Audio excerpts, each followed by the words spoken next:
Ajit web TV ਦੇਖਣ ਵਾਲੇ ਸਾਰੇ ਦਰਸ਼ਕਾਂ ਦਾ ਸਵਾਗਤ ਹੈ। ਮੈਂ ਹਾਂ ਸਵਰਨ ਸਿੰਘ ਟਹਿਣਾ। ਦੋਸਤੋ 10 ਤਰੀਕ ਦੀ ਸਵੇਰ ਨੂੰ ਜਿਉਂ ਹੀ ਭਾਰਤ ਦੇ ਵਿੱਚ ਦਿੱਲੀ ਵਿਧਾਨ ਸਭਾ ਚੋਣਾਂ ਦੇ ਨਤੀਜੇ ਨਸ਼ਰ ਹੋਣੇ ਸ਼ੁਰੂ ਹੋਏ, ਸਾਰੇ ਭਾਰਤ ਦੇ ਵਿੱਚ ਇੱਕੋ ਹੀ ਚੁੰਝ ਚਰਚਾ ਚੱਲੀ ਕਿ ਕੀ ਬਣੇਗਾ। ਕਦੇ ਖਬਰ ਆਈ ਕੇਜਰੀਵਾਲ ਹੋਰੀ ਅੱਗੇ ਜਾ ਰਹੇ ਨੇ, ਕਦੇ ਇਹ ਖਬਰ ਆਈ ਕਿ ਭਾਜਪਾ ਦੇ ਫਲਾਣੇ ਆਗੂ ਪਿੱਛੇ ਜਾ ਰਹੇ ਨੇ। ਇਹ ਤਾਂ ਗੱਲ ਪਿਛਲੇ ਕਈ ਦਿਨਾਂ ਤੋਂ ਲਗਾਤਾਰ ਚਰਚਾ ਦੇ ਵਿੱਚ ਸੀ ਕਿ ਮੁੱਖ ਮੁਕਾਬਲਾ ਆਮ ਆਦਮੀ ਪਾਰਟੀ ਤੇ ਭਾਜਪਾ ਦੇ ਉਮੀਦਵਾਰਾਂ ਦਰਮਿਆਨ ਹੈ ਤੇ ਕਾਂਗਰਸ ਨੂੰ ਤਾਂ ਕਿਸੇ ਖਾਤੇ ਦੇ ਵਿੱਚ ਹੀ ਨਹੀਂ ਸੀ ਸਮਝਿਆ ਜਾ ਰਿਹਾ। ਲੋਕਾਂ ਦੀ ਉਮੀਦ ਵੱਧਦੀ ਗਈ ਤੇ ਫਿਰ ਫਾਈਨਲ ਆਖਰੀ ਰਿਜ਼ਲਟ ਆਇਆ, ਜਿਹਦੇ ਵਿੱਚ ਇਹ ਗੱਲ ਸਾਹਮਣੇ ਆਈ ਕਿ 70 ਵਿਧਾਨ ਸਭਾ ਸੀਟਾਂ ਦੇ ਵਿੱਚੋਂ 67 ਦੇ ਉੱਤੇ ਜਿੱਤ ਹਾਸਲ ਕੀਤੀ ਹੈ ਆਮ ਆਦਮੀ ਪਾਰਟੀ ਨੇ ਤੇ 3 ਸੀਟਾਂ ਦੇ ਉੱਤੇ ਜਿੱਤੇ ਨੇ ਭਾਜਪਾ ਦੇ ਵੱਖ-ਵੱਖ ਉਮੀਦਵਾਰ। ਜਦੋਂ ਕੇਜਰੀਵਾਲ ਹੋਰੀ ਜਾ ਕੇ ਦਿੱਲੀ ਦੇ ਉਪ ਰਾਜਪਾਲ ਨਜੀਬ ਜੰਗ ਹੋਰਾਂ ਦੇ ਕੋਲ ਵਾਰ-ਵਾਰ ਇਹ ਕਹਿੰਦੇ ਸਨ ਕਿ ਦਿੱਲੀ ਦੇ ਵਿੱਚ ਦੁਬਾਰਾ ਚੋਣਾਂ ਕਰਵਾਈਆਂ ਜਾਣ, ਤਾਂ ਕਈ ਲੋਕ ਹੈਰਾਨ ਵੀ ਹੁੰਦੇ ਸਨ ਕਿ ਭਾਰਤ ਦੇ ਵਿੱਚ ਮੋਦੀ ਦੀ ਲਹਿਰ ਚੱਲ ਰਹੀ ਹੈ ਤੇ ਕੇਜਰੀਵਾਲ ਹੋਰੀ ਇਹ ਸਭ ਕਿਉਂ ਕਹਿ ਰਹੇ ਨੇ। ਪਰ ਕੇਜਰੀਵਾਲ ਹੋਰਾਂ ਨੂੰ ਆਤਮ ਵਿਸ਼ਵਾਸ ਸੀ ਤੇ ਆਖਰ ਉਹਨਾਂ ਦਾ ਇਹ ਆਤਮ ਵਿਸ਼ਵਾਸ ਰੰਗ ਲਿਆਇਆ। ਦਿੱਲੀ ਦੀਆਂ ਚੋਣਾਂ ਦੇ ਨਤੀਜਿਆਂ ਬਾਰੇ ਅੱਜ ਸਾਡੇ ਸਟੂਡੀਓ ਦੇ ਵਿੱਚ ਦੋ ਪੱਤਰਕਾਰ, ਜਿਨ੍ਹਾਂ ਨੇ ਹਿੰਦੀ ਪੱਤਰਕਾਰਤਾ, ਪੰਜਾਬੀ ਪੱਤਰਕਾਰਤਾ ਦੇ ਵਿੱਚ ਬੜਾ ਨਾਮਣਾ ਖੱਟਿਆ, ਉਹ ਸ਼ਖਸੀਅਤਾਂ ਆਪਣੀਆਂ ਨੇ। ਸਰਦਾਰ ਮੇਜਰ ਸਿੰਘ ਜੀ, ਜਿਹੜੇ ਕਿ ਅਜੀਤ ਅਖਬਾਰ ਦੇ ਨਾਮਵਰ ਪੱਤਰਕਾਰ ਨੇ, ਤੁਹਾਡਾ ਸਵਾਗਤ ਹੈ ਜੀ। ਮਿਹਰਬਾਨੀ ਜੀ। ਉਹਨਾਂ ਦੇ ਨਾਲ ਨੇ ਦੋਸਤੋ ਇਰਵਿਨ ਖੰਨਾ ਜੀ, ਜਿਹੜੇ ਕਿ ਉੱਤਮ ਹਿੰਦੂ ਅਖਬਾਰ ਦੇ ਸੰਪਾਦਕ ਨੇ। ਇਹਨਾਂ ਦੋਨਾਂ ਸ਼ਖਸੀਅਤਾਂ ਦੇ ਨਾਲ ਅਸੀਂ ਦਿੱਲੀ ਦੀਆਂ ਚੋਣਾਂ ਤੇ ਇਹਨਾਂ ਚੋਣਾਂ ਦੇ ਨਾਲ ਜੁੜੇ ਵੱਖ-ਵੱਖ ਮਸਲਿਆਂ ਦੇ ਉੱਤੇ ਗੱਲਬਾਤ ਕਰਾਂਗੇ। ਮੇਜਰ ਸਿੰਘ ਜੀ, ਤੁਹਾਡੇ ਤੋਂ ਸ਼ੁਰੂਆਤ ਕਰਦੇ ਹਾਂ। 9 ਮਹੀਨੇ ਪਹਿਲਾਂ ਭਾਰਤ ਦੇ ਵਿੱਚ ਮੋਦੀ ਦੀ ਲਹਿਰ ਚੱਲੀ, ਹਰ ਥਾਂ ਦੇ ਉੱਤੇ ਗਰ ਮੋਦੀ, ਹਰ ਮੋਦੀ ਦਾ ਨਾਰਾ ਚੱਲਿਆ। ਪਰ 9 ਮਹੀਨੇ ਬਾਅਦ ਆਖਰ ਇਹੋ ਜਿਹੀ ਕਿਹੜੀ ਗੱਲ ਹੋ ਗਈ ਕਿ ਮੋਦੀ ਲਹਿਰ ਦੀ ਫੂਕ ਨਿਕਲ ਗਈ ਤੇ ਲੋਕ ਆ ਜਿਹੜੇ ਪਹਿਲਾਂ ਕਹਿੰਦੇ ਸੀ ਕਿ ਮੋਦੀ ਤੋਂ ਬਿਨਾਂ ਭਾਰਤ ਦਾ ਗੁਜ਼ਾਰਾ ਨਹੀਂ ਹੋ ਸਕਦਾ, ਉਹਨਾਂ ਨੇ ਆਪਣਾ ਰੁਖ ਪਲਟ ਲਿਆ। ਟਾਣੀ ਜੀ, ਇਸ ਤਰ੍ਹਾਂ ਹੈ ਕਿ ਦਿੱਲੀ 'ਚ ਵੀ ਇਲੈਕਸ਼ਨ ਸ਼ੁਰੂ ਹੁੰਦਿਆਂ ਉੱਥੇ ਜੋ ਸਲੋਗਨ ਚੱਲਿਆ ਜਾਂ ਨਾਰਾ ਚੱਲਿਆ ਉਹ ਸੀ ਦਿੱਲੀ ਚਲੇ ਮੋਦੀ ਕੇ ਸਾਥ। ਮਤਲਬ ਇਹ ਸੀ ਕਿ ਮੋਦੀ ਦੇ ਨਾਲ ਹੈਗਾ ਜੀ।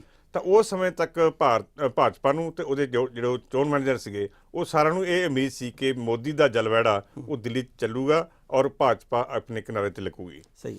ਪਰ ਉਹਨੂੰ ਅੱਧ ਵਿਚਕਾਰ ਆ ਕੇ ਇਸ ਗੱਲ ਦਾ ਅਹਿਸਾਸ ਹੋਇਆ ਕਿ ਮੋਦੀ ਦਾ ਨਾਰਾ ਉੱਥੇ ਨਹੀਂ ਚੱਲ ਰਿਹਾ, ਮੋਦੀ ਕ੍ਰਿਸ਼ਮਾ ਉੱਥੇ ਕਿਤੇ ਵੀ ਦਿਖਾਈ ਨਹੀਂ ਦੇ ਰਿਹਾ।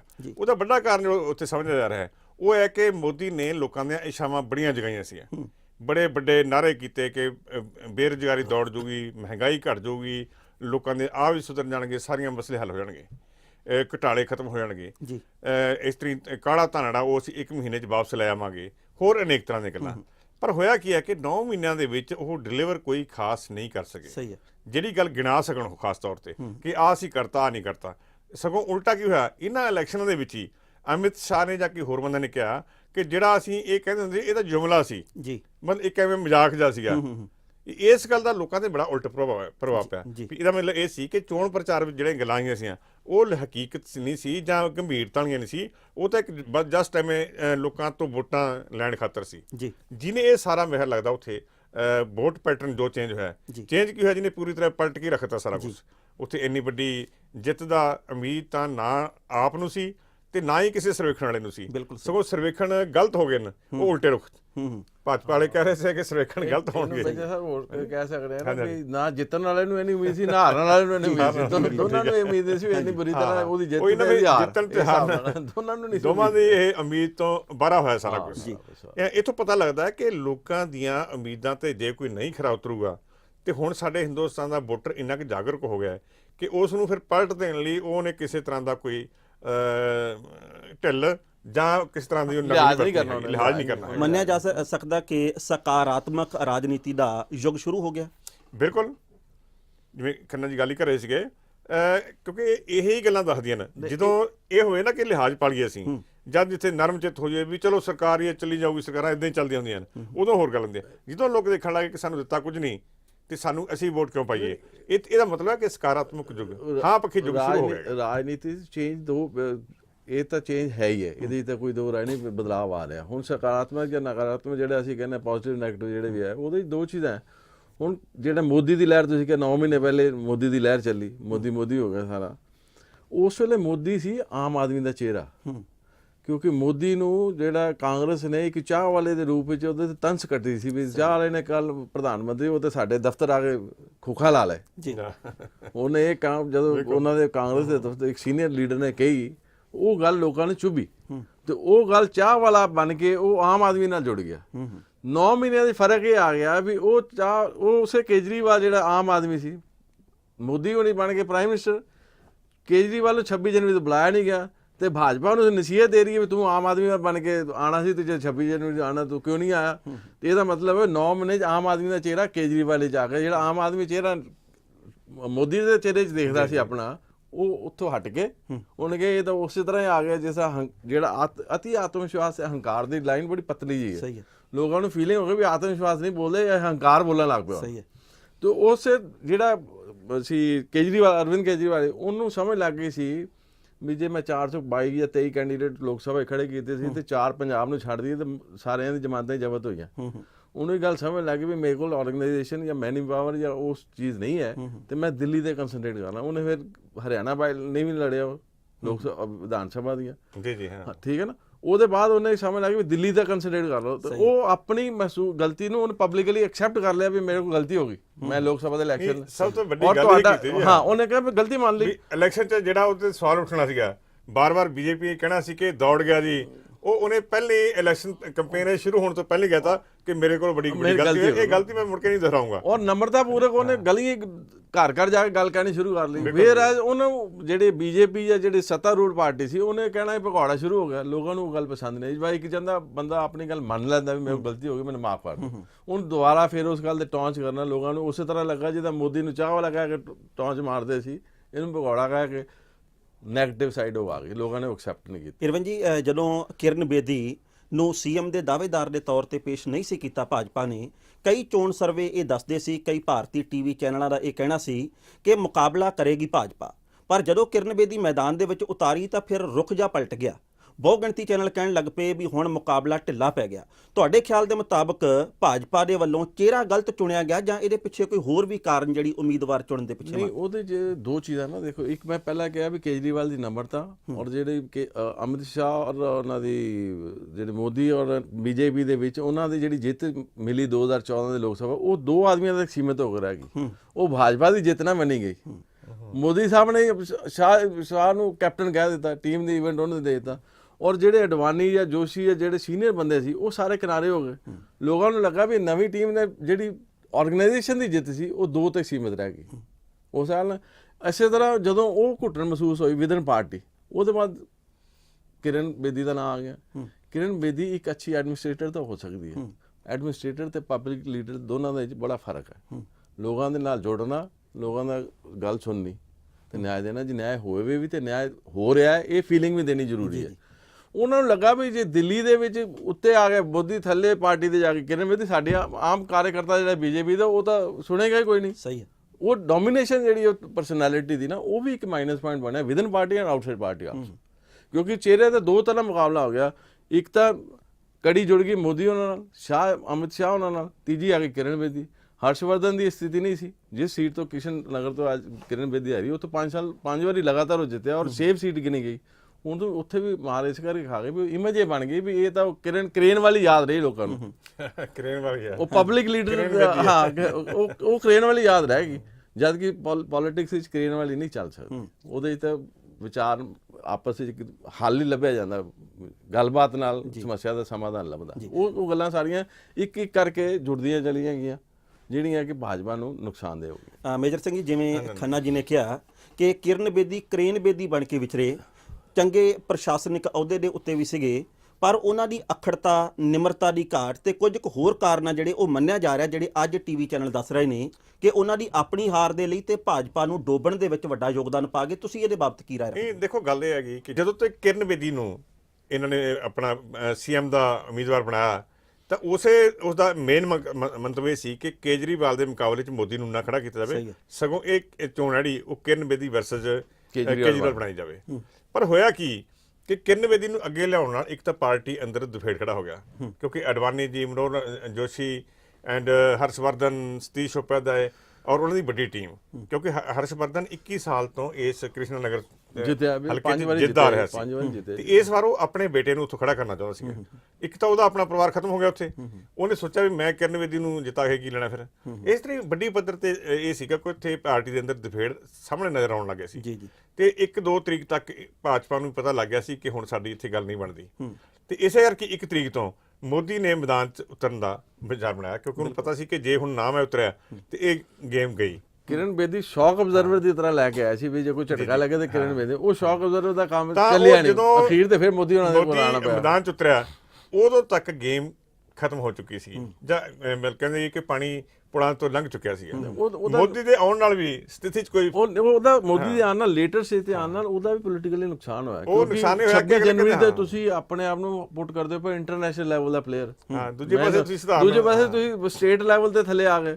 ਤੇ ਜਿਹੜਾ ਆਮ ਮਾਦਾ ਦਾ ਕਹਿੰਦਾ ਵੀ ਇੱਕ ਸਾਈਡ ਤੇ ਤੁਸੀਂ ਆਪਣੇ ਆਪ ਨੂੰ ਕਹਿੰਦੇ ਹੋ ਦੁਨੀਆ ਦੇ ਪਹਿਲੇ 10 ਚ ਆ ਗਿਆ ਜਾਂ 20 ਚ ਆ ਗਿਆ, ਔਰ ਉਹਦੇ ਨਾਲ ਤੁਸੀਂ ਆ ਗਏ। ਇਹ ਦਿੱਲੀ ਇੱਕ ਸਟੇਟ ਸੀ, ਜਾਂ ਤਾਂ ਸ਼ੁਰੂ ਤੋਂ ਉਹਨੂੰ ਇਦਾਂ ਪ੍ਰੈਸਟੀਜ ਇਸ਼ੂ ਨਾ ਬਣਾਉਂਦੇ, ਪਹਿਲੇ ਹੀ ਚੁਣਾਵ ਕਰਦੇ ਵੀ 6 ਮਹੀਨੇ ਪਹਿਲੇ ਜਿਸ ਵੇਲੇ ਗੱਲ ਸਮਝ ਲੱਗ ਗਈ ਸੀ ਵੀ ਅਸੀਂ ਜੋੜ ਤੋੜ ਦੀ ਰਾਜਨੀਤੀ 'ਚ ਨਹੀਂ ਜਾਣਾ, ਤੇ ਬੀਜੇਪੀ ਨੂੰ ਉਸ ਵੇਲੇ ਕਹਿਣਾ ਚਾਹੀਦਾ ਵੀ ਡਿਸੋਲਵ ਕਰਕੇ ਇਲੈਕਸ਼ਨ ਕਰਾ ਦੇ। ਜੀ ਦੂਜੀ ਗੱਲ ਇਹ ਹੋਈ ਜਿਹੜੀ ਉੱਥੇ ਸਾਰੀਆਂ ਰੈਲੀਆਂ 3 ਰੈਲੀਆਂ ਦੇ ਘੱਟੋ ਘੱਟ ਮੈਂ ਆਪ ਵੇਖਿਆ, ਉਹਨਾਂ 'ਚ ਮੋਦੀ ਦਾ ਸਾਰਾ ਟਾਰਗੇਟ ਕੇਜਰੀਵਾਲ ਹੁੰਦਾ ਸੀਗਾ। ਹਾਂ ਮਤਲਬ ਉਹਨਾਂ ਨੇ ਜਦੋਂ ਕਿ ਦੇਖੋ ਇੱਕ ਪਾਸੇ ਸੀਗਾ ਕੇਜਰੀਵਾਲ ਨੇ ਆਮ ਪਾਰਟੀ ਵੱਲੋਂ ਤਾਂ ਮੁੱਦੇ ਬਾਰੇ ਗਏ, ਤੇ ਭਾਜਪਾ ਵੱਲੋਂ ਕੇਜਰੀਵਾਲ ਨੂੰ ਟਾਰਗੇਟ ਬਣਾਇਆ ਗਿਆ ਜਾਂ ਆਮ ਆਦਮੀ ਪਾਰਟੀ, ਉਹਦੇ ਨਾਲ ਕੀ ਹੋਇਆ, ਇਹ ਨੈਗੇਟਿਵ ਪੋਲਿਟਿਕਸ ਸ਼ੁਰੂ ਹੋ ਗਈ। ਮਤਲਬ ਇਹ ਹੋਇਆ ਕਿ ਭਾਜਪਾ ਨੇ ਆਪ ਹੀ ਪ੍ਰਚਾਰ ਕਰ ਕਰਕੇ ਕੇਜਰੀਵਾਲ ਜੀ ਹਾਂ, ਉਹ ਜਦੋਂ ਰੈਲੀ 'ਚ 40 ਮਿੰਟ ਦੀ ਰੈਲੀ ਹੈ ਤੇ 35 ਵਾਰ ਕੇਜਰੀਵਾਲ ਦਾ ਨਾਮ ਆਉਂਦਾ ਹੈਗਾ, ਉਹ ਕੁਦਰਤੀ ਹੈ ਉਹਦਾ। ਉਸੇ ਤਰ੍ਹਾਂ ਨਹੀਂ ਜਿੱਦਾਂ ਕਾਂਗਰਸ ਨੇ ਲੋਕ ਸਭਾ ਇਲੈਕਸ਼ਨ 'ਚ ਮੋਦੀ ਕਰਕੇ ਮੋਦੀ ਨੂੰ ਉੱਤੇ ਲੈ ਆਏ, ਇਦਾਂ ਹੀ ਇਹਨਾਂ ਨੇ ਦਿੱਲੀ ਇਹ ਮੁਹਿੰਮ ਚੱਲੀ ਨਾ ਉੱਥੇ। ਮਤਲਬ ਜਿਹੜੀ ਬੀਜੇਪੀ ਹੈ, ਭਾਜਪਾ ਹੈ, ਉਹਦੀ ਜਿਹੜੀ ਚੋਣ ਮੁਹਿੰਮ ਸੀ ਉਹਦੇ 'ਚ ਉਹਦੇ ਪੈਰ ਸ਼ੁਰੂ ਤੋਂ ਲੱਗੇ ਹੀ ਨਹੀਂ ਹਲ 'ਚ। ਜਿਹੜਾ ਅੱਜ ਆ ਐਡੀ ਵੱਡੀ ਹਾਰ ਸੀ ਵੇਖ ਰਿਹਾ ਨਾ, ਕਿ 3 ਵਾਰੇ ਤਾਂ ਕਦੇ ਨਾ ਸੋਚੇ ਨਹੀਂ ਸੀ ਕਿਸੇ ਨੇ ਵੀ ਭਾਜਪਾ 3 ਤੇ ਆ ਜੂਗੀ। ਹਾਂ ਇਹ ਤਾਂ ਅੱਛਾ, ਦੂਸਰੀ ਗੱਲ ਇਹ ਹੈ ਕਿ ਉੱਥੇ ਜਿਹੜੇ ਦਿੱਲੀ 'ਚ ਹਮੇਸ਼ਾ ਜਿਹੜੇ ਪੰਜਾਬੀਆਂ ਦਾ ਦੌਰ ਹੈਗਾ, ਜਿਹੜੀ ਪੁਰਾਣੀ ਜਨਸੰਘ ਸੀਗੀ ਉਸ ਤੋਂ ਬਾਅਦ ਜੋ ਭਾਰਤੀ ਜਨਤਾ ਪਾਰਟੀ ਬਣੀ, ਉਹ 'ਚ ਪੰਜਾਬੀ ਲੀਡਰਸ਼ਿਪ ਸੀ, ਜਿਸ 'ਚ ਮਦਨ ਲਾਲ ਖਾਣਾ, ਕੇਦਾਰਨਾਥ ਸਾਹਨੀ ਤੇ ਵਿਜੇ ਮਲਹੋਤਰਾ, ਇਹ 3 ਵੱਡੇ ਲੀਡਰ ਹੁੰਦੇ ਸੀ ਉਹਦੇ। ਇਸ ਤਰ੍ਹਾਂ ਥੱਲੇ ਹੋਰ, ਪਰ ਪਿਛਲੇ 15 ਕੁ ਸਾਲਾਂ 'ਚ ਕੀ ਹੋਏਗਾ ਕਿ ਸੈਂਟਰਲ ਲੀਡਰਸ਼ਿਪ 'ਚ ਆਈਆਂ ਤਬਦੀਲੀਆਂ ਦਾ ਉੱਥੋਂ ਪੰਜਾਬੀਆਂ ਦਾ ਪਤਾ ਹੀ ਘਟਿਆ। ਹੌਲੀ ਹੌਲੀ ਡੋਮੀਨੇਸ਼ਨ ਉਸ ਨਾਲ ਕੀ ਹੋਇਆ, ਉਹਦੇ ਨਾਲ ਡੋਮੀਨੇਸ਼ਨ ਹੋਰ ਦੀ ਹੋ ਗਈ। ਇੱਕ ਤਾਂ ਹੁਣ ਉਹ ਪੰਜਾਬੀਆਂ ਚੋਂ ਜਿਹੜਾ ਹੈਗਾ ਉਹ ਦੂਜੇ ਪਾਸੇ ਚਲੇ ਗਏ। ਖਾਸ ਤੌਰ ਤੇ ਹੁਣ ਦੇਖੀ ਇਸ ਵੇਲੇ ਸਿੱਖ ਵੀ ਤੇ ਜਿਹੜੇ ਪਾਕਿਸਤਾਨ ਤੋਂ ਗਏ ਹੋਏ ਹਿੰਦੂ ਭਾਈਚਾਰਾ ਵੀ, ਉਹ ਦੋਏ ਕੇਜਰੀਵਾਲ ਨਾਲ ਜਿਹੜੇ ਮੈਜੋਰਟੀ। ਇੱਕ ਤਾਂ ਬੀਜੇਪੀ ਨੂੰ ਬਿਜ਼ਨਸ ਕਮਿਊਨਿਟੀ ਜਿਹੜੀ ਹੈ, ਜਿਹੜੀ ਬੇਸ ਗਿਣਿਆ ਜਾਂਦਾ ਸੀ ਬੀਜੇਪੀ ਦਾ, ਉਹ ਵੀ ਕੇਜਰੀਵਾਲ ਨਾਲ ਆ ਗਿਆ, ਕਿਉਂਕਿ ਉਹ ਬਿਜ਼ਨਸ ਵੈਸ਼ ਜਿਹੜੀ ਬਰਾਦਰੀ ਹੈ ਉਹਦੇ ਨਾਲ ਜੁੜੀ ਹੈ ਬਿਜ਼ਨਸ ਕਮਿਊਨਿਟੀ। ਸੈਕੰਡ ਦੂਜੀ ਬਰਾਦਰੀ ਜਿਹੜੀ ਵੱਡੀ ਉੱਥੇ ਉਹ ਹੈਗੇ ਪੂਰਵਾਂਚਲੀ, ਜਿਹਨੂੰ 2 ਤਰੀਕ ਨੂੰ ਮੋਦੀ ਨੇ ਟਾਰਗੇਟ ਕਰਨ ਦਾ ਕੋਸ਼ਿਸ਼ ਕੀਤਾ। ਉਹਨੇ ਕਿਹਾ ਜੇ ਮੈਂ ਦਵਾਰਕਾ ਸੇ ਆਇਆ ਹੂੰ, ਇੱਧਰ ਦਵਾਰਕਾ 'ਚ ਉਹਨੇ ਰੈਲੀ ਕੀਤੀ ਸੀ, ਔਰ ਪੂਰਵਾਂਚਲੀ ਹੂੰ ਕਿਉਂਕਿ ਮੈਂ ਵਾਰਾਣਸੀ ਤੋਂ ਲੋਕ ਸਭਾ ਚੋਣ ਲੜੀ ਹੈ। ਪਰ ਇਹ ਸਲੋਗਨ ਵੀ ਐਵੇਂ ਫਿੱਕਾ ਜੀ ਗੱਲ ਸੀਗੀ, ਉਹ ਕੋਈ ਕੋਰਿਲੇਟ ਨਹੀਂ ਕਰ ਸਕਿਆ। ਦੂਜੇ ਪਾਸੇ ਜਿਹੜਾ ਆਮ ਆਦਮੀ ਪਾਰਟੀ ਹੈ, ਉਹ ਪੂਰਵਾਂਚਲੀ ਲੋਕਾਂ ਨੂੰ ਪੂਰੀ ਤਰ੍ਹਾਂ ਗਲੀ ਤੱਕ ਗਿਆ ਨਾ ਜੀ। ਇਹ ਜਦੋਂ ਸੱਤਾ ਮੇਜਰ ਜੀ, ਇਹ ਗੱਲ ਹੈ ਵੀ ਜਦੋਂ ਇਸ ਪਾਵਰ 'ਚ ਆ ਗਏ, ਇਹਨਾਂ ਨੇ ਆਪਣੀ ਆਮ ਆਦਮੀ ਤੋਂ ਦੂਰੀ ਬਣਾ ਲਈ। ਬਿਲਕੁਲ ਹਾਂ, ਮੇਰਾ ਉਹ ਮਾਰ ਖਾ ਕੇ ਆਮ ਆਦਮੀ ਨਾਲ ਜੁੜ ਗਿਆ, ਗਲੀ ਗਲੀ ਜਾਣਾ ਸ਼ੁਰੂ ਹੋ ਗਿਆ, ਉਹਨੂੰ ਗੱਲ ਸਮਝ ਲੱਗ ਗਈ ਆਮ ਆਦਮੀ ਤੋਂ ਯਾਰ ਕਿ ਇਹ ਦੋਏ ਇੱਕ ਤਾਂ ਘੱਟ ਗਿਣਤੀਆਂ, ਤੀਸਰੀ ਉੱਥੇ ਹੈਗਾ ਉਹ ਮੁਸਲਿਮ ਫੈਕਟਰ ਪਹੁੰਚ ਲਿਆ। ਮੁਸਲਿਮ ਫੈਕਟਰ ਘੱਟੋ ਘੱਟ ਜੇ ਜ਼ਿਆਦਾ ਨਹੀਂ ਤਾਂ 40 ਹਲਕਿਆਂ ਦੇ ਘੱਟੋ ਘੱਟ 18% ਹੈ। ਇਹ ਤੁਸੀਂ ਬੜੀ ਅੱਛੀ ਗੱਲ ਹੈ। ਇਹ ਮੁਸਲਿਮ ਫੈਕਟਰ ਮਾਈਨੋਰਿਟੀ ਦੇ, ਦੇਖੋ ਮਾਈਨੋਰਿਟੀ ਲੋਕ ਸਭਾ ਇਲੈਕਸ਼ਨ ਦੇ ਵਿੱਚ ਵੀ ਮੁੱਦਾ ਉੱਠਿਆ ਸੀ। ਸਹੀ ਹੈ, ਪਰ ਉਸ ਵੇਲੇ ਇਹ ਗੁਜਰਾਤ ਡਿਵੈਲਪਮੈਂਟ ਦੇ ਨਾਂ ਤੇ ਭਾਜਪਾ ਮੋਦੀ ਨੂੰ ਲੋਕਾਂ ਨੇ ਐਕਸੈਪਟ ਕਰ ਲਿਆ। ਜੀ ਹਾਂ, ਪਰ ਜਦੋਂ ਪਾਵਰ 'ਚ ਆ ਗਏ, ਫਿਰ ਤੁਸੀਂ ਹਿੰਦੂਆਂ ਨੂੰ ਕਹਿੰਦੇ 10 ਬੱਚੇ 5 ਬੱਚੇ ਔਰ ਘਰ ਵਾਪਸੀ, ਇਹਦੇ ਨਾਲ ਮਾਈਨੋਰਿਟੀ ਦੇ ਜਿਹੜੀ ਅੱਗੇ ਡਰੀ ਦੀ ਸੀ ਉਹ ਹੋਰ ਡਰ ਗਈ। ਅੱਛਾ, ਜਿਹੜਾ ਮੈਜੋਰਟੀ ਤਬਕਾ ਸੀ, ਹਿੰਦੂ ਤਬਕਾ, ਉਹਦੇ 'ਚ ਵੀ ਜਿਹੜਾ ਲਿਬਰਲ ਸੀ ਔਰ ਜਿਹੜਾ ਡਿਵੈਲਪਮੈਂਟ ਬੇਸ ਹੈ, ਉਹ ਵੀ ਪਿੱਛੇ ਹਟ ਗਿਆ। ਉਹਨੇ ਕਿਹਾ ਬਈ ਇਹ ਚੱਕਰ ਹੋ ਗਿਆ। ਕੇਜਰੀਵਾਲ ਦਾ ਆਪਣਾ ਹਲਕਾ ਜਿਹੜਾ ਨਵੀਂ ਦਿੱਲੀ, ਉੱਥੇ ਵੱਡੀ ਗਿਣਤੀ ਲਿਬਰਲ ਔਰ ਮਿਡਲ ਕਲਾਸ ਹੈਗੀ, ਮੁਲਾਜ਼ਮ ਹੈ ਵੱਡੀ ਪੱਧਰ ਤੇ। ਉੱਥੇ ਉਹ 27,000 ਵੋਟਾਂ ਨਾਲ ਜਿੱਤਿਆ ਅੱਜ। ਇਹਦਾ ਮਤਲਬ ਹੈ ਕਿ ਉਹ ਮਿਡਲ ਕਲਾਸ ਜਾਂ ਇਸ ਤਰ੍ਹਾਂ ਦੀ ਲਿਬਰਲ ਤਬਕਾ ਜਿਹੜਾ ਉਹ ਕੇਜਰੀਵਾਲ ਦਾ। ਪਰ ਇਰਵਿਨ ਜੀ, ਮੇਰੇ ਦਿਮਾਗ ਦੇ ਵਿੱਚ ਸਵਾਲ ਪੈਦਾ ਹੋ ਰਿਹਾ ਕਿ ਨਿਤੀਸ਼ ਕੁਮਾਰ ਹੋਰਾਂ ਨੇ, ਮਮਤਾ ਬੈਨਰਜੀ ਨੇ ਤੇ ਕਈ ਹੋਰ ਵੱਡੀਆਂ ਪਾਰਟੀਆਂ ਦੇ ਸਿਰਕੱਢ ਆਗੂਆਂ ਨੇ ਇਹ ਗੱਲ ਕਹੀ ਸੀ ਕਿ ਆਮ ਆਦਮੀ ਪਾਰਟੀ ਦੇ ਹੱਕ ਦੇ ਵਿੱਚ ਭੁਗਤਣਾ ਚਾਹੀਦਾ। ਕੀ ਆਮ ਆਦਮੀ ਪਾਰਟੀ ਨੂੰ ਇਹਨਾਂ ਨੇਤਾਵਾਂ ਦੇ ਬਿਆਨਾਂ ਦਾ ਵੀ ਕੋਈ ਲਾਭ ਹੋਇਆ ਹੋ? ਬਿਆਨ ਮੋਰਲ ਸਪੋਰਟ ਸਮਝਦੇ ਤੁਸੀਂ ਕਹਿ ਸਕਦੇ ਹੋ। ਅਗਰ ਜ਼ਮੀਨੀ ਕੋਈ ਇੰਨਾ ਜ਼ਮੀਨੀ ਵੀ ਹੋ ਸਕਦਾ ਹੈ, ਕਿਉਂਕਿ ਇੱਕ ਜਿਸ ਤਰ੍ਹਾਂ ਮੇਜਰ ਸਿੰਘ ਉਹਨਾਂ ਨੇ ਕਿਹਾ ਪੰਜਾਬੀ ਤਬਕਾ 25 ਤੋਂ 30% ਦਿੱਲੀ 'ਚ ਸੀ, ਜਿਹਦੇ 'ਚ 7-8% ਸਿੱਖ ਪਾਰਟਿਕੂਲਰਲੀ ਹੈ। ਇਸੇ ਤਰ੍ਹਾਂ ਜਿਹੜੇ ਬਿਹਾਰ ਔਰ ਯੂਪੀ, ਹੁਣ ਬਿਹਾਰ ਦੇ ਅੱਗੇ ਇਲੈਕਸ਼ਨ ਆਣੇ ਆ ਸਾਲ ਦੇ ਅਖੀਰ ਦੇ 'ਚ, ਬਿਹਾਰ ਔਰ ਯੂਪੀ ਦੀ ਇੱਕ ਜਿਹੜਾ ਆਊਟਰ ਏਰੀਆ ਜਿਹੜਾ ਲੇਬਰ ਕਲਾਸ ਹੈ, ਤਾਂ ਬਿਹਾਰ ਯੂਪੀ ਬਹੁਤ ਡੋਮੀਨੇਟ ਕਰਨ ਲੱਗ ਪਿਆ। ਉਹਨਾਂ ਨੇ ਵੀ ਇਸ ਗੱਲ ਦਾ ਥੋੜ੍ਹਾ ਬਹੁਤਾ ਇਫੈਕਟ ਤਾਂ ਪੈਂਦਾ, ਜਦ ਕਿ ਇੱਕ ਮੋਰਲ ਸਪੋਰਟ ਮੈਂ ਸਮਝਦਾ। ਵੱਡੀ ਗੱਲ ਤਾਂ ਮੋਰਲ ਸਪੋਰਟ ਹੈ, ਕਿਉਂਕਿ ਜਦੋਂ ਉਹਨਾਂ ਨੇ ਜ਼ਮੀਨ ਦੇ ਉਹਨਾਂ ਦਾ ਕੰਮ ਕੋਈ ਨਹੀਂ ਨਾ, ਉਦੋਂ ਤੱਕ ਕਿਉਂਕਿ ਕੈਂਪੇਨ ਜ਼ਮੀਨੀ ਕੰਮ ਨਹੀਂ ਹੈ, ਮੋਰਲ ਸਪੋਰਟ ਕਹਿ ਸਕਦੇ ਹੋ। ਉਹਨੇ ਲਾਸਟ ਦਿਨ ਤੇ ਵੋਟਾਂ ਪੈਣ ਤੋਂ ਇੱਕ ਦਿਨ ਪਹਿਲਾਂ ਸਪੋਰਟ ਕੀਤੀ ਹੈ। ਮੇਰੇ ਲਈ ਮੋਰਲ ਸਪੋਰਟ ਜਦੋਂ ਵੱਡਾ ਚਿਹਰਾ ਕੋਈ ਬੋਲਦਾ ਤਾਂ ਉਹਦਾ ਵਜ਼ਨ ਤਾਂ ਪੈਂਦਾ ਨਾ। ਤੇ ਖਾਸ ਤੌਰ ਤੇ ਜਿਵੇਂ ਸ਼ਤਰੂਘਨ ਸਿਨਹਾ ਨੇ, ਜਿਹੜਾ ਭਾਜਪਾ ਦੇ ਨੇਤਾ ਹੈਗੇ, ਉਹਨੇ ਲਾਸਟ ਮੂਮੈਂਟ ਤੇ ਕਿਹਾ ਕਿ ਕੇਜਰੀਵਾਲ ਦੀ ਇਸ ਤਰ੍ਹਾਂ ਦੀ ਨਾ ਪੱਖੀ ਜਿਹੜੀ ਆਲੋਚਨਾ ਹੈ, ਇਹ ਗਲਤ ਹੈ, ਉਹਦੇ ਠੀਕ ਕੰਮਾਂ ਨੂੰ ਠੀਕ ਕਿਹਾ ਜਾਣਾ ਚਾਹੀਦਾ। ਔਰ ਉਹ ਬਿਹਾਰ ਤੋਂ ਹੀ ਲੀਡਰ ਹੈ, ਬਿਲਕੁਲ ਨਿਤਿਸ਼ ਵੀ ਬਿਹਾਰ ਤੋਂ, ਔਰ ਦੋਨਾਂ ਦੇ ਜਿਹੜੇ ਬਿਆਨ ਹੈ ਉਹ ਐਂਟੀ ਬੀਜੇਪੀ ਗਿਣੇ ਜਾ ਸਕਦੇ। ਇੱਕ ਪਾਰਟੀ ਦੇ ਵਿਦਨ ਹੈ, ਇੱਕ ਪਾਰਟੀ ਆਊਟਸਾਈਡ ਹੈ। ਮੇਜਰ ਸਿੰਘ ਜੀ, ਦਿੱਲੀ ਫਤਿਹ ਕਰ ਲਈ, ਤੁਸੀਂ ਕੀ ਮੰਨਦੇ ਹੋ ਕਿ ਆਮ ਆਦਮੀ ਪਾਰਟੀ ਦਾ ਉਭਾਰ ਆ ਜਿਹੜਾ, ਉਹ ਹੁਣ ਬਾਕੀ ਸੂਬਿਆਂ ਦੀ ਰਾਜਨੀਤੀ ਨੂੰ ਵੀ ਪ੍ਰਭਾਵਿਤ ਕਰੂਗਾ, ਜਿਹੜੀਆਂ ਵੱਖ-ਵੱਖ ਥਾਵਾਂ ਦੇ ਉੱਤੇ ਭਵਿੱਖ ਦੇ ਵਿੱਚ ਚੋਣਾਂ ਹੋਣੀਆਂ? ਨਹੀਂ, ਕੁਦਰਤੀ ਗੱਲ ਹੈ। ਦੇਖੋ, ਇਸ ਵੇਲੇ ਇੱਕ ਤਾਂ ਜਿਹੜਾ ਇਮੀਡੀਏਟ ਭਾਜਪਾ ਦਾ ਟਾਰਗੇਟ ਸੀਗਾ ਬੰਗਾਲ, ਬਿਹਾਰ ਐਂਡ ਉੱਤਰ ਪ੍ਰਦੇਸ਼।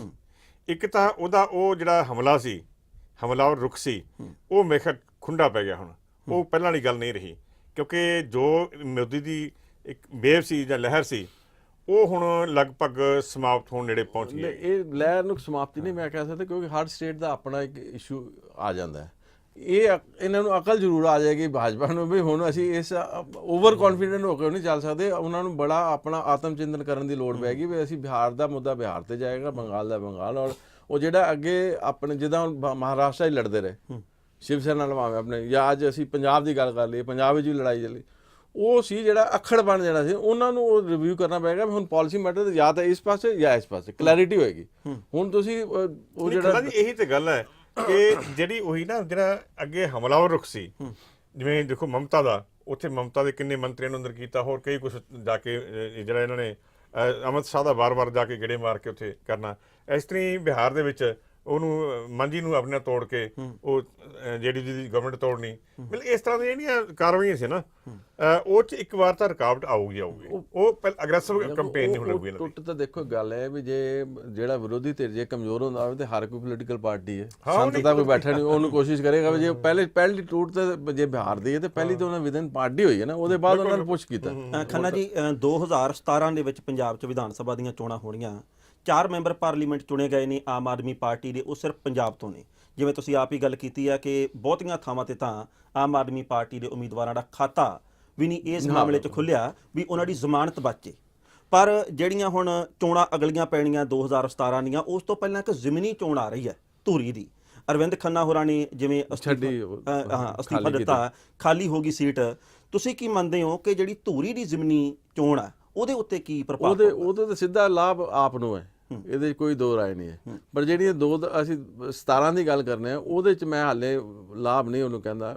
ਇਹ ਇਸ ਕਰਕੇ ਕਿਉਂਕਿ ਹੁਣ ਜ਼ਿੰਮੇਵਾਰੀ ਵੀ ਕੇਜਰੀਵਾਲ ਦੇ ਬਹੁਤ ਜ਼ਿਆਦਾ, ਜਿੱਦਾਂ ਮੋਦੀ ਦੇ 9 ਮਹੀਨਿਆਂ ਦੀ ਡਿਲੀਵਰੀ ਨਹੀਂ ਹੋ ਸਕੀ, ਜਿਹੜੀਆਂ ਉਹਨਾਂ ਨੇ ਇਲੈਕਸ਼ਨ ਚੁਣਾਵ ਦੇ ਵਿੱਚ ਗੱਲਾਂ ਕਹੀਆਂ ਉਹ ਪੂਰੀਆਂ ਨਹੀਂ ਕਰ ਸਕਦੇ, ਤੇ ਹੁਣ ਕੇਜਰੀਵਾਲ ਵੀ ਉਸੇ ਕੁਰਸੀ ਤੇ ਬੈਠ ਗਿਆ। ਹਾਂ, ਨਾਲੇ 2 ਸਾਲ ਪਏ, ਸਾਲ ਸਵਾ ਸਾਲ ਪਿਆ ਇਹਦੇ ਕੋਲ। 2017 ਫਰਵਰੀ ਮਾਰਚ ਜੇ ਸਾਡੇ ਇਲੈਕਸ਼ਨ ਪੰਜਾਬ ਦੇ ਹੋਣੇ ਆ ਤੇ ਇਹ ਜਵਾਬ ਦੇ ਉਦੋਂ ਤੱਕ ਹੋ ਜਾਣਾ। ਧੂਰੀ ਦਾ ਹੈ ਮਿਲ ਸਕਦਾ ਕੋਈ ਇੱਕ ਸੀਟ ਹੈ, ਇੱਕ ਸੀਟ ਤੇ ਲੋਕਾਂ ਨੇ ਇਮੀਡੀਏਟ ਉਹਦਾ ਅਸਰ ਪੈ ਸਕਦਾ। ਬਾਈ ਇਲੈਕਸ਼ਨ ਦਾ ਬੇਸ਼ੱਕ ਸਰਕਾਰ ਜ਼ੋਰ ਲਾਏਗੀ ਵੀ ਅਸੀਂ ਜਿੱਤ ਜਾਈਏ, ਔਰ ਨਾਰਮਲੀ ਜਿਹੜਾ ਰੂਲਿੰਗ ਪਾਰਟੀ ਨੂੰ ਐਡਵਾਂਟੇਜ ਮਿਲਦਾ, ਪਰ ਇਸ ਵੇਲੇ ਐਡਵਾਂਟੇਜ ਆਪ ਨਾਲ ਹੈ ਕਿਉਂਕਿ ਦਿੱਲੀ ਉਹਦੇ ਪਿੱਛੇ, ਦਿੱਲੀ ਦੀ ਜਿਹੜੇ ਵਰਡਿਕਟ ਹੈ ਉਹਦੇ ਹੱਕ 'ਚ। ਪਰ 2017 ਤੱਕ ਆਉਂਦਿਆਂ ਜੇ 9 ਮਹੀਨੇ ਦਿੱਲੀ ਦੇ ਵਿੱਚ ਦਿੱਲੀ ਬੈਠੇ ਮੋਦੀ ਨਹੀਂ ਕਰ ਸਕਿਆ, ਤੇ ਦਿੱਲੀ ਬੈਠ ਕੇ ਪੰਜਾਬ ਦੇ ਵਿੱਚ ਹਾਲੇ ਮੈਂ ਉਸ ਗੱਲ ਨੂੰ ਮੰਨਦਾ ਨਹੀਂ, ਕਿਉਂਕਿ ਉਹਦੀ ਪਰਫਾਰਮੈਂਸ ਵਾਚ ਕੀਤੀ ਜਾਣੀ ਹੈ। ਅੱਜ ਹੋ ਜਾਂਦੇ ਤੇ ਗੱਲ ਵੱਖਰੀ ਸੀ। ਹੁਣ ਤਾਂ ਉਹ ਆਪ ਉਸ ਕੁਰਸੀ ਤੇ ਜਿੱਥੇ ਉਹ ਸੁਸ਼ਾਸਨ ਜਾਂ ਉਹਨੂੰ ਡਿਲੀਵਰ ਕਰਨੇ ਪੈਣਗੇ, ਜਿਹੜੇ ਉਹਨੇ ਵਾਅਦੇ ਕੀਤੇ, ਬਿਜਲੀ ਪਾਣੀ ਜੋ ਵੀ ਉਹਨੇ ਕਿਹਾ ਵੀ ਮੈਂ ਐਡਮਿਨਿਸਟ੍ਰੇਟਰ, ਉਹ ਕਿੱਥੋਂ ਕਰੇਗਾ? ਵਾਅਦੇ ਕਰਨੇ ਹੋਰ ਹੈ ਤੇ ਨਿਭਾਣੇ ਹੋਰ ਹੈ, ਤੇ ਜੇ ਨਿਭਾ ਨਹੀਂ ਸਕਦੇ ਤੇ ਪੰਜਾਬ ਦੇ ਆਉਂਦਿਆਂ ਉਹਦਾ ਫਰਕ, ਜਿਹੜੀ ਉਹ ਗਰਮਜੋਸ਼ੀ ਹੁੰਦੀ ਹੈ ਉਹ ਘਟ ਜਾਂਦੀ, ਲੋਕਾਂ ਨੂੰ ਹਕੀਕਤ ਨਾਲ ਚਾਨਣਾ ਸ਼ੁਰੂ ਹੋ ਜਾਂਦਾ ਵੀ ਆਣਗੇ ਤੇ ਇਹ ਕੀ ਕਰ ਲਾਂਗੇ। ਨਹੀਂ, ਇਸ ਗੱਲ 'ਚ ਬਿਲਕੁਲ ਕੋਈ ਦੋ ਰਾਏ ਨਹੀਂ ਕਿ ਜੇ ਉਹ ਡਿਲੀਵਰ ਨਹੀਂ ਕਰਦੇ, ਮਤਲਬ ਕਹਿਣ ਦਾ ਕਿ ਜਿਹੜੇ ਕੀਤੇ ਹੋਏ ਵਾਅਦੇ ਉਹਨਾਂ ਨੂੰ ਪੂਰੇ ਨਹੀਂ ਕਰਦੇ, ਤੇ ਫਿਰ ਅੱਗੇ ਵੱਧ ਸਕਣਾ ਬੜਾ ਔਖਾ ਹੈਗਾ। ਪਰ ਮੇਜਰ ਸਿੰਘ ਜੀ, ਜਿਵੇਂ ਫੰਡਾਂ ਦੀ ਘਾਟ ਦਾ ਵੀ ਕੋਈ, ਜਾਂ ਫੰਡ ਘੱਟ ਮਿਲਣ ਕਿਉਂਕਿ ਕੇਂਦਰ ਦੇ ਵਿੱਚ ਭਾਜਪਾ ਦੀ ਸਰਕਾਰ ਹੈ, ਦਿੱਲੀ ਦੇ ਨਾਲ ਕੀ ਉਹੋ ਜਿਹਾ ਇਨਸਾਫ ਕਰੂਗੀ, ਉਹਨੇ ਫੰਡ ਦੇਊਗੀ ਕਿ ਵਿਕਾਸ ਹੋ ਸਕਣ? ਕਿਉਂਕਿ ਖਦਸ਼ਾ ਇਹ ਜ਼ਾਹਰ ਕੀਤਾ ਜਾ ਰਿਹਾ ਵੀ ਹੋ ਸਕਦਾ ਹੈ ਫੋਨ ਦੇ ਉੱਤੇ ਵਧਾਈ ਦੇਣੀ ਵੱਖਰੀ ਗੱਲ ਹੋਵੇ ਮੋਦੀ ਦੇ ਵੱਲੋਂ ਜਿਹੜੀ ਕੇਜਰੀਵਾਲ ਨੂੰ ਦਿੱਤੀ ਗਈ ਹੈ, ਹਕੀਕਤ ਦੇ ਵਿੱਚ ਹੋਰ ਗੱਲ ਹੋਵੇ। ਨਹੀਂ, ਪਹਿਲੀ ਗੱਲ ਤਾਂ ਦੇਖੋ, ਦਿੱਲੀ ਇਹੋ ਜਿਹਾ ਸੂਬਾ ਹੈ ਜਿਹਨੂੰ ਮੋਦੀ ਨਾਲੋਂ ਵੱਖ ਨਹੀਂ ਕੀਤਾ ਜਾ ਸਕਦਾ। ਸਹੀ ਹੈ। ਅਸੀਂ ਇਹ ਨਹੀਂ ਕਹਿ ਸਕਦੇ ਵੀ ਉਹ ਇਹ ਸੈਂਟਰ ਨਾਲ ਕੇਜਰੀਵਾਲ ਜੁੜਿਆ ਹੀ ਆਹ ਹੈ, ਮੋਦੀ ਹੈ। ਉਹ ਸੈਂਟਰ ਨਾਲ ਜੁੜਿਆ ਹੀ ਹੈ। ਦਿੱਲੀ ਇੱਕੋ ਹੀ ਹੈ, ਸੈਂਟਰਲ ਗਵਰਨਮੈਂਟ ਵੀ ਉਹੀ ਹੈ ਤੇ ਸਟੇਟ ਗਵਰਨਮੈਂਟ ਵੀ ਉਹੀ ਹੈ। ਇਹ ਹਰ ਕਿ ਉੱਥੇ ਫੰਡਾਂ ਦਾ, ਜਿਵੇਂ ਪੰਜਾਬ ਨੂੰ ਕਈ ਵਾਰ ਹੋ ਜਾਂਦਾ ਵੀ ਸਾਨੂੰ ਦਿੱਤਾ ਨਹੀਂ, ਜਾਂ ਹੋਰ ਸਟੇਟਾਂ ਕਹਿੰਦੇ ਕਈ ਵਾਰ ਸਾਨੂੰ ਦਿੱਤਾ ਨਹੀਂ, ਇਹ ਦਿੱਲੀ 'ਚ ਯਾਰ ਇਹ ਔਖਾ ਹੈਗਾ ਵਰਤ। ਇੱਥੇ ਕਹਿਣਾ ਮੈਂ ਥੋੜਾ ਜਿਹਾ ਉੱਥੇ ਤਾਂ ਦੇਣੀ ਪੈ, ਫੰਡ ਵਗੈਰਾ ਤਾਂ ਦੇਣੀ ਪੈਣੀ। ਇਹ ਤੇ ਚੇਂਜ ਜਿਹੜੀ ਮੋਦੀ ਗਵਰਨਮੈਂਟ ਦੀ ਮੈਂ ਚੇਂਜ ਸਮਝਣਾ, ਮੋਦੀ ਦੀ ਜਿਹੜਾ ਗੁਜਰਾਤ ਮਾਡਲ ਕਹਿੰਦੇ ਆ, ਉਹਦਾ ਇਹ ਹੀ ਹੈ ਵੀ ਇਕਨੋਮਿਕ ਡਿਸਪਲਿਨ ਸੈਂਟਰ ਨੂੰ ਵੀ ਕਰਨਾ ਪਏਗਾ ਤੇ ਸਟੇਟਾਂ ਨੂੰ ਵੀ ਕਰਨਾ ਪਏਗਾ।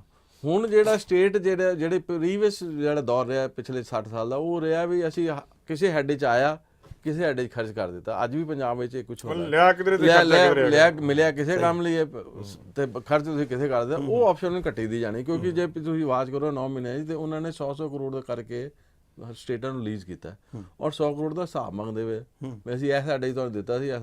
ਤੇ ਸਿਮਿਲਰਲੀ ਜੇ ਮੋਦੀ ਨੇ ਜੇ ਚੱਲਣਾ ਹੈ, ਸਰਕਾਰ ਨੇ ਚੱਲਣਾ, ਕੋਈ ਸੈਂਟਰ ਦਾ ਇਕੱਲਾ ਦਿੱਲੀ ਦਾ ਨਹੀਂ ਮਸਲਾ ਮੁਲਕ ਦਾ ਹੈ। ਇਕਨੋਮਿਕਲੀ ਜੇ ਤੁਸੀਂ ਸੋਲਿਡ ਨਹੀਂ ਹੁੰਦੇ ਤੇ ਫਿਰ ਸਟੇਟ ਦਾ ਕੀ ਤੇ ਸੈਂਟਰ ਕੀ ਸਾਰੇ ਫਸਣਗੇ। ਤੇ ਇਕਨੋਮਿਕ ਡਿਸਪਲਿਨ ਲਿਆਉਣਾ ਬੜਾ ਜ਼ਰੂਰੀ ਹੈ ਔਰ ਮੋਦੀ ਉਸ ਪਾਸੇ ਚੱਲਿਆ ਦਾ। ਮੈਂ ਇਸ ਗੱਲ ਤੇ ਉਹਨੂੰ ਕ੍ਰੈਡਿਟ ਦੇਣਾ ਚਾਹੀਦਾ ਵੀ ਮੋਦੀ ਇਕਨੋਮਿਕ ਡਿਸਪਲਿਨ ਲਿਆ, ਔਰ ਇਸੇ ਕਰਕੇ ਕਈ ਵਾਰੀ ਕੌੜੀਆਂ ਗੱਲਾਂ ਵੀ ਲੱਗਦੀਆਂ ਵੀ ਮੇਰੇ ਖਿਆਲ 'ਚ ਇਸ ਮਾਮਲੇ 'ਚ ਕੇਜਰੀਵਾਲ ਉਸ ਤੋਂ ਇੱਕ ਕਦਮ ਅੱਗੇ ਹੈਗਾ। ਹਾਂਜੀ ਕਰੇ ਜਿਹੜੇ, ਕਿਉਂਕਿ ਜਿਸ ਤਰ੍ਹਾਂ ਉਹਨੇ ਪਹਿਲੀ ਵਾਰ ਨਾਅਰਾ ਦਿੱਤਾ ਕਿ ਬਿਜਲੀ ਕੰਪਨੀਆਂ ਦਾ ਆਡਿਟ ਹੋਣਾ ਚਾਹੀਦਾ ਹੈ। ਹਾਲਾਂਕਿ ਕਾਂਗਰਸ, ਬੀਜੇਪੀ ਨੇ ਔਰ ਕਾਰਪੋਰੇਟ ਸੈਕਟਰ ਨੇ ਸਾਰਾ ਰੌਲਾ ਪਾਇਆ ਕਿ ਜੀ ਅਸੀਂ ਤਾਂ ਠੇਕੇ ਲਿਆ ਪ੍ਰਾਈਵੇਟ ਕੰਪਨੀ, ਸਾਡਾ ਆਡਿਟ ਕਾਹਦਾ ਹੈ। ਉਹਨੇ ਕਿਹਾ ਨਹੀਂ, ਪ੍ਰੋਫਿਟ ਤੁਸੀਂ ਸਾਡੇ ਕੋਲ ਲੈਂਦੇ ਹੋ, ਪ੍ਰੋਫਿਟ ਲੋਕਾਂ ਤੋਂ ਹੁੰਦਾ, ਇਹਦਾ ਜਿਹੜਾ ਆਡਿਟ ਹੋਣਾ ਚਾਹੀਦਾ।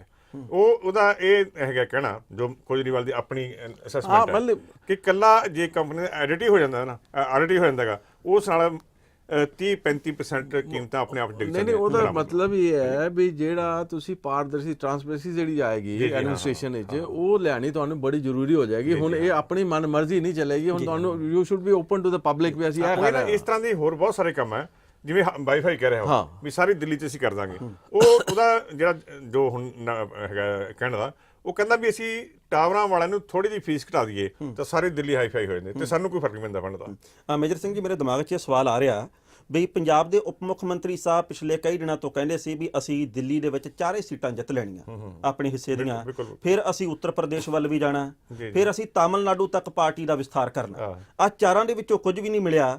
ਤੁਹਾਨੂੰ ਕੀ ਲੱਗਦਾ ਵੀ ਅਕਾਲੀ ਦਲ ਪੰਜਾਬ ਦੇ ਵਿੱਚ ਅੱਜ ਕਿਹੜੀ ਸਥਿਤੀ ਦੇ ਵਿੱਚ ਹੈ ਤੇ ਉਹਨੂੰ ਆਮ ਆਦਮੀ ਪਾਰਟੀ ਤੁਹਾਡੇ ਨਜ਼ਰੀਏ ਦੇ ਮੁਤਾਬਕ ਕੀ ਟੱਕਰ ਦੇ ਸਕਦੀ ਹੈ? ਨਹੀਂ, ਮੇਰਾ ਆਪਣਾ ਦੇਖੋ, ਇੱਕ ਤਾਂ ਇਹ ਹੈਗਾ ਕਿ ਦਿੱਲੀ 'ਚ ਜਿਹੜਾ ਉਹ ਘੱਟ ਗਿਣਤੀਆਂ, ਜਿਹੜੀ ਅਕਾਲੀ ਦਲ ਭਾਜਪਾ ਦੋਵਾਂ ਨਾਲ ਟੁੱਟ ਕੇ ਜਾਂ ਕਾਂਗਰਸ ਨਾਲ ਤਿੰਨਾਂ ਨਾਲ ਟੁੱਟ ਕੇ ਵੱਖ ਹੋ ਗਈਆਂ। ਪਹਿਲਾਂ ਇਹ ਹੁੰਦਾ ਸੀ ਕਿ ਘੱਟ ਗਿਣਤੀਆਂ 'ਚ ਜੇ ਸਿੱਖ ਹੈ ਨਾ, ਤਾਂ ਸਿੱਖਾਂ ਦਾ ਵੱਡਾ ਹਿੱਸਾ ਅਸੀਂ ਕਹਿ ਲਈਏ ਕਿ ਉਹ ਅਕਾਲੀ ਦਲ ਨਾਲ ਜੁੜਿਆ ਹੋਇਆ ਸੀਗਾ ਲਗਾਤਾਰ ਹੀ 1995-96 ਤੋਂ। ਪਰ ਇਸ ਵੇਲੇ ਜੋ ਹੁਣ ਨਤੀਜੇ ਸਾਹਮਣੇ ਆਏ, ਉਹ ਇਹ ਹੈ ਕਿ ਅਕਾਲੀਆਂ ਨਾਲੋਂ ਵੱਡਾ ਹਿੱਸਾ ਸਿੱਖਾਂ ਦਾ ਜਾਂ ਸਿੱਖ ਭਾਈਚਾਰੇ ਦਾ, ਕਿਉਂਕਿ ਅਕਾਲੀਆਂ ਦੇ 4 ਸਿੱਖ ਹਾਰ ਗਏ, ਜਦੋਂ ਕਿ ਆਮ ਆਦਮੀ ਪਾਰਟੀ ਦੇ 5 ਸਿੱਖ ਉਮੀਦਵਾਰ ਖੜੇ ਕੀਤੇ ਸੀ, 5 ਦੇ 5 ਜਿੱਤ ਗਏ ਨੇ। ਇਹ ਆਪਣੇ ਆਪ 'ਚ ਇੱਕ ਬੜੀ ਇੱਕ ਤਾਂ ਵੱਡਾ ਸੰਕੇਤ ਹੈ ਕਿ ਉੱਥੋਂ ਦਾ ਸਿੱਖ ਭਾਈਚਾਰਾ ਜਿਹੜਾ ਦਿੱਲੀ ਦਾ, ਉਹ ਆਪ ਦੇ ਨਾਲ ਖੜਾ ਇਸ ਵੇਲੇ। ਉਹਦਾ ਕਾਰਨ ਇਹ ਇਕਨੋਮਿਕ ਮੁੱਦਾ, ਐਡਮਿਨਿਸਟ੍ਰੇਸ਼ਨ ਮਤਲਬ ਪ੍ਰਸ਼ਾਸਨ ਚੰਗਾ ਦਿਓ। ਨਹੀਂ, ਦੂਸਰੀ ਗੱਲ ਇਹ ਵੀ ਹੈ ਜੀ, ਕਿਉਂਕਿ ਸਿੱਖ ਮੁੱਦਿਆਂ ਦੇ ਉੱਤੇ ਉਹਨੇ ਜਿੰਨੀ ਕਲੀਅਰ ਕੱਟ ਸਟੈਂਡ ਲਿਆ ਉੱਥੇ ਕਿ ਸਿੱਟ ਬਿਠਾਓ, ਜਿਹੜੀ ਸਰਕਾਰ ਪ੍ਰਤੀ ਕੋਈ ਜਵਾਬਦੇਹੀ ਨਹੀਂ ਹੋਊਗੀ। ਉਹ 'ਚ ਬਾਹਰੋਂ ਪੁਲਿਸ ਅਫਸਰ ਹੋਣਗੇ, ਉਹ ਸਿੱਧੀ ਕੋਰਟ 'ਚ ਲੈ ਕੇ ਜਾਊ ਕੇਸ ਔਰ ਕੋਰਟ ਉੱਤੇ ਡਿਸਾਈਡ ਕਰੂਗਾ। ਇਹ ਆਪਣੇ ਆਪ 'ਚ ਬੜੀ ਵੱਡੀ ਗੱਲ ਸੀ। 20 ਸਾਲ ਹੋਏ ਕਿਸੇ ਨੇ ਨਹੀਂ ਕੀਤਾ। ਔਰ ਹੁਣ ਵੀ ਜਿਹੜੀ ਸਿੱਟ ਮੋਦੀ ਸਾਹਿਬ ਬਿਠਾਉਣ ਦੀ ਗੱਲ ਕਰ ਰਹੇ ਸੀ, ਉਹਦੇ 'ਚ ਵੀ ਇਹ ਗੱਲ ਨਹੀਂ ਹੈਗੀ। ਉਹ ਸਿੱਟ ਵੀ ਪਹਿਲਾਂ ਸਰਕਾਰ ਨੂੰ ਦੇਊਗੀ, ਸਰਕਾਰ ਦੀ ਮਰਜ਼ੀ ਹੈ ਫਿਰ ਉਹਨੂੰ ਭੇਜੇ ਨਾ ਭੇਜੇ। ਆਖਰੀ ਸਵਾਲ ਖੰਨਾ ਸਾਹਿਬ ਮੇਰਾ ਇਹ ਹੈ ਕਿ ਪਿਛਲੇ ਕੁਝ ਕੁ ਸਮੇਂ ਤੋਂ ਸਮੁੱਚੇ ਭਾਰਤ ਦੀ ਰਾਜਨੀਤੀ ਦੇ ਵਿੱਚ ਡੇਰਾਵਾਦ ਨੇ ਕਿਵੇਂ ਪੈਰ ਪਸਾਰੇ ਆਪਾਂ ਸਾਰੇ ਜਾਣਦੇ ਹਾਂ। ਕੁਝ ਦਿਨ ਪਹਿਲਾਂ ਡੇਰਾ ਮੁਖੀ ਸਰਸੇ ਵਾਲਿਆਂ ਨੇ ਕਿਹਾ ਸੀਗਾ ਕਿ ਬਚਪਨ ਤੋਂ ਮੇਰਾ ਰਾਜਨੀਤੀ ਦੇ ਵਿੱਚ ਕੋਈ ਤਾਲੁਕ ਨਹੀਂ ਸੀ, ਕੋਈ ਦਿਲਚਸਪੀ ਨਹੀਂ ਹੈ। ਅਸੀਂ ਤਾਂ ਇਹ ਦੇਖਦੇ ਹਾਂ ਕਿ ਮੁੱਦਿਆਂ ਦੀ ਗੱਲ ਕੌਣ ਕਰਦਾ ਹੈ, ਇਸ ਕਰਕੇ ਅਸੀਂ ਦਿੱਲੀ ਦੇ ਵਿੱਚ ਭਾਜਪਾ ਦਾ ਸਮਰਥਨ ਕੀਤਾ ਹੈ। ਭ੍ਰਿਸ਼ਟਾਚਾਰ ਤੋਂ ਖਿਲਾਫ ਅਸੀਂ ਚਾਹੁੰਦੇ ਹਾਂ, ਭ੍ਰਿਸ਼ਟਾਚਾਰ ਦੇ ਖਿਲਾਫ ਆਹ ਚਾਹੁੰਦੇ ਹਾਂ। 12 ਲੱਖ ਵੋਟ ਕਹਿੰਦੇ ਸੀ ਡੇਰਾ ਮੁਖੀ ਦਿੱਲੀ ਦੇ ਵਿੱਚ ਸਾਡੀ ਹੈਗੀ ਹੈ, ਕਹਿੰਦੇ 30 ਤੋਂ 35 ਸੀਟਾਂ ਅਸੀਂ ਪ੍ਰਭਾਵਿਤ ਕਰ ਦੇਣੀਆਂ। ਕਿੱਧਰ ਗਈ ਉਹ 12 ਲੱਖ ਵੋਟ? ਉਹ ਇਹ ਜਿਹੜੇ ਭੁਲੇਖੇ ਹੈ, ਜਿੱਦਾਂ ਫਤਵੇ ਜਾਰੀ ਕਰਦੇ ਨੇ, ਜੇ ਅਤੀਤ ਵੇਖੋ ਤਾਂ ਫਤਵੇ ਜਾਰੀ ਹੋਏ, ਜਿਹੜੀ ਫਤਵਾ ਹੁੰਦਾ ਸੀ ਉਹ ਹਾਰ ਜਾਂਦਾ ਸੀ।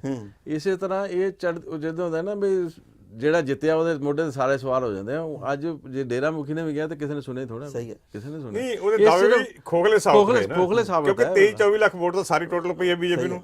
ਜੇ 12 ਲੱਖ ਆਪਣੇ ਸਰਸੇ ਵਾਲੇ ਡੇਰੇ ਦੀ ਹੈ ਤੇ ਇਹਦਾ ਮਤਲਬ ਬੀਜੇਪੀ ਕੋਲ ਸਿਰਫ 11000 ਫਿਰ ਤਾਂ ਮੋਦੀ ਤੋਂ ਵੱਡਾ ਡੇਰੇ ਸਿਰ ਸੇਵਾ। ਮੇਰਾ ਕਹਿਣ ਦਾ ਮਤਲਬ ਹੈ ਹੁਣ ਇਕਨੋਮਿਕ ਮੁੱਦੇ ਔਰ ਡਿਵੈਲਪਮੈਂਟ ਔਰ ਜਿਹੜੇ ਐਡਮਿਨਿਸਟ੍ਰੇਸ਼ਨ ਹੈ ਇਹ ਮੁੱਦੇ ਵੱਡੇ ਹੋਈ ਜਾਂਦੇ ਨੇ, ਜਦੋਂ ਕਿ ਜਿਹੜੇ ਡੇਰਾਵਾਦ ਜਾਂ ਧਰਮ ਜਾਂ ਜਾਤੀ ਜਾਂ ਖੇਤਰ ਦੇ ਨਾਲ ਜਿਹੜੀ ਉਹ ਹੌਲੀ ਹੌਲੀ ਲੋਕੀ ਅਲਰਟ ਹੋ ਜਾਂਦੇ ਵੀ ਨਹੀਂ ਉਹ ਇੱਕ ਲੈਵਲ ਤੱਕ ਤਾਂ ਚੱਲਦੇ ਆ ਭਾਵਨਾ ਤੱਕ ਜਦੋਂ ਇਹ ਖਾਸ ਤੌਰ ਤੇ ਖਣਾ ਦੇਖਿਆ ਜਾਵੇ ਨਾ ਇਕਨੋਮਿਕ ਮੁੱਦੇ ਜਦੋਂ ਆ ਜਾਂਦੇ ਫਿਰ ਪਿੱਛੇ ਹਟ ਜਾਂਦਾ। ਦਿੱਲੀ ਦੀ ਇਲੈਕਸ਼ਨ 'ਚ ਕੇਜਰੀਵਾਲ ਦੇ ਦਖਲ ਨਾਲ ਇਹ ਮੁੱਦਿਆਂ ਨੂੰ ਬਹੁਤ ਪਿੱਛੇ ਸੁੱਟਿਆ ਗਿਆ ਹੈਗਾ। ਉੱਥੇ ਪਿਓਰਲੀ ਇਕਨੋਮਿਕ ਲੋਕਾਂ ਦੇ ਆਮ ਸਮਾਜਿਕ ਤੁਸੀਂ 2014 ਦੀ ਲੋਕ ਸਭਾ ਦੇ ਵਿੱਚ ਵੀ ਇਹੀ ਗੱਲ ਸਾਹਮਣੇ ਉਸ ਵੇਲੇ ਭ੍ਰਸ਼ਟਾਚਾਰ ਬੇਰੋਜ਼ਗਾਰੀ ਤੇ ਇਹ ਚੀਜ਼ਾਂ ਸਾਹਮਣੇ ਆਈਆਂ ਸੀ, ਡਿਵੈਲਪਮੈਂਟ ਦੀ ਵਿਕਾਸ ਦੀ ਗੱਲ ਸਾਹਮਣੇ ਸੀ, ਤਾਂ ਹੀ ਮੋਦੀ ਅੱਗੇ ਆਇਆ ਨਾ। ਜੇ ਵਿਕਾਸ ਦੀ ਗੱਲ ਉਸ ਵੇਲੇ ਨਾ ਉਸ ਵੇਲੇ ਵੀ ਡੇਰਾਵਾਦ ਜਾਂ ਹਿੰਦੂਤਵਾਦੀ ਗੱਲਾਂ ਹੁੰਦੀਆਂ ਤੇ ਸ਼ਾਇਦ ਨਾ ਉਸ ਬਦਲਾਅ ਆਉਂਦਾ। ਲੋਕਾਂ ਨੇ ਇਕਨੋਮਿਕ ਡਿਵੈਲਪਮੈਂਟ ਔਰ ਉਹਦੇ ਤੇ ਪ੍ਰੈਫਰੈਂਸ ਦਿੱਤੀ ਹੈ, ਚਾਹੇ ਉਹ 2014 ਦੇ ਲੋਕ ਸਭਾ ਇਲੈਕਸ਼ਨ ਸੀ ਚਾਹੇ 2015 ਦੇ ਦਿੱਲੀ ਵਿਧਾਨ ਸਭਾ ਦੇ ਇਲੈਕਸ਼ਨ ਹੈ। ਹੁਣ ਸਾਰੇ ਲੀਡਰਾਂ ਨੂੰ ਪਤਾ ਹੋਣਾ ਚਾਹੀਦਾ ਵੀ ਇੱਕ ਤਾਂ ਪਾਰਦਰਸ਼ਤਾ, ਇੱਕ ਆਪਣੀ ਇਕਨੋਮਿਕ ਡਿਸਪਲਿਨ, ਆਪਣੀ ਜਿਹੜੀ ਮਨਮਰਜ਼ੀ। ਔਰ ਲੋਕੀ ਹੁਣ ਇਹ ਗੱਲ ਨਹੀਂ ਪਸੰਦ ਕਰਦੇ ਵੀ 10 ਲੱਖ ਦਾ ਸੂਟ ਤੁਸੀਂ ਪਾਓ, ਜਿੱਥੇ 40 ਕਰੋੜ ਬੰਦਾ ਰੋਟੀ ਲਈ ਭਾਰੀ ਵੀ ਪੈ ਜਾਂਦਾ, ਜਿੱਥੇ 40 ਕਰੋੜ ਬੰਦਾ ਰੋਟੀ ਲਈ ਤਰਸਦਾ ਹੋਵੇ ਔਰ ਜਿਹੜਾ ਕਿਸੇ ਆਪਣੀ ਇਸ ਗੱਲ ਨੂੰ ਜੋੜਦਾ ਹੋਵੇ ਵੀ ਮੈਂ ਚਾਹ ਵੇਚਦਾ ਸੀ, ਉਹਦਾ ਜਿਹੜਾ 10 ਲੱਖ ਦਾ ਸੂਟ ਹੈ ਉਹ ਚੁੱਭਦਾ ਹੈ। ਗਾਂਧੀ ਦੀ ਲੰਗੋਟੀ ਤਾਂ ਲੋਕਾਂ ਨੂੰ ਪਸੰਦ ਆ ਜਾਏਗੀ, 10 ਲੱਖ ਦਾ ਸੂਟ ਸਵੇਰੇ ਅੱਜ ਭਗਵੰਤ ਮਾਨ ਦਾ ਇੱਕ ਬਿਆਨ ਸੀ, ਕਹਿੰਦੇ ਵੀ 10 ਰੁਪਏ ਦਾ ਮਫਲਰ 10 ਲੱਖ ਦੇ ਸੂਟ ਦੇ ਉੱਤੇ ਭਾਰੀ ਵੀ ਪੈ ਜਾਂਦਾ। ਮਤਲਬ ਉਹ ਹੀ ਨਾ ਉਹ ਚੀਜ਼ ਜਿਹੜੀ ਹੈ ਆਮ ਆਦਮੀ ਲੋਕਾਂ 'ਚ ਉਹਦਾ ਮਫਲਰ ਪਪੂਲਰ ਹੋ ਗਿਆ ਕਿ ਉਹ ਆਮ ਆਦਮੀ ਦਾ ਚਿਹਰਾ ਹੋ ਗਿਆ। ਜਿਹੜੀ ਮੈਂ ਪਹਿਲੇ ਗੱਲ ਕਹੀ, ਆਮ ਆਦਮੀ ਮੋਦੀ ਦੀ ਜਗ੍ਹਾ ਕੇਜਰੀਵਾਲ ਦੇ ਆਪਣੇ ਚਿਹਰੇ ਚਿਹਰਾ ਦੇਖਣ ਲੱਗ ਪਿਆ। ਇਹ ਜੋੜ ਹੈ। ਬਹੁਤ ਚੰਗਾ ਲੱਗਾ ਸਰਦਾਰ ਮੇਜਰ ਸਿੰਘ ਜੀ ਤੁਹਾਡੇ ਨਾਲ ਗੱਲਬਾਤ ਕਰਕੇ। ਇਰਵਿਨ ਖੰਨਾ ਜੀ ਤੁਸੀਂ ਸਟੂਡੀਓ ਦੇ ਵਿੱਚ ਆਏ, ਦਿੱਲੀ ਚੋਣਾਂ ਦੇ ਉੱਤੇ ਇੰਨੀ ਖੂਬਸੂਰਤ ਚਰਚਾ ਕੀਤੀ, ਤੁਹਾਡੇ ਬਹੁਤ ਬਹੁਤ ਧੰਨਵਾਦ। ਥੈਂਕ ਯੂ, ਬਹੁਤ ਮਿਹਰਬਾਨੀ।